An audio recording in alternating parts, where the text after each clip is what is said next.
Sawa khalifah Allah yang tegak amar ma'ruf nahi mungkar.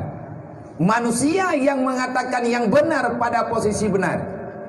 Manusia yang mengatakan salah tetap pada kesalahan. Kamu itu adalah orang yang diangkat oleh Allah menjadi khalifah dalam dunia. Dan siapa yang menghancurkan amar ma'ruf nahi mungkar, maka engkau adalah khalifah daripada syaitan yang dia itu musuh Allah mulai zaman hingga dengan lihat kiamat. Nyo malam nyo getanyo kan pegah dro pahlawan. Nyo getanyo malam nyo siapapun getanyo, kita tidak mengatakan sayalah yang menyelamatkan, tidak. Karena nyen hana kemampuan, karena le getanyo hana kekuatan. Tetapi pada malamnya nampakkan kamu berpihak dalam kelompok yang mana. Nyo pribadi-pribadi kita nyo ilung menansid malamnya.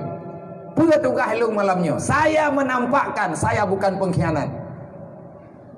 Long pedih kan bakdron long pedih. Sebab ada deh bakdron handeh si.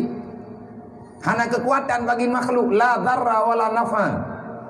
Makhluk yang namanya makhluk, apapun jenisnya makhluk, dia tidak akan bisa membawa mudarat bagi siapa-siapa. Ibantu hai, ibu sakit hai, yang kenyan makhluk. Semuanya keputusan Allah.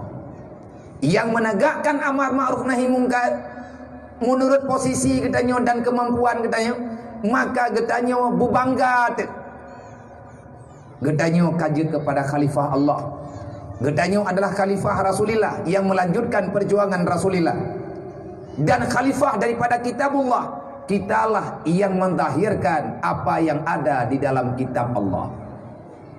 Maka kepada mandum panitia dan menanti hadirin kaum muslimin yang terkena malamnya, pula ke panitia ataupun getanyo urang lingka yang terkena malamnya, kita semua adalah para pencinta amar ma'ruf nahi mungkar.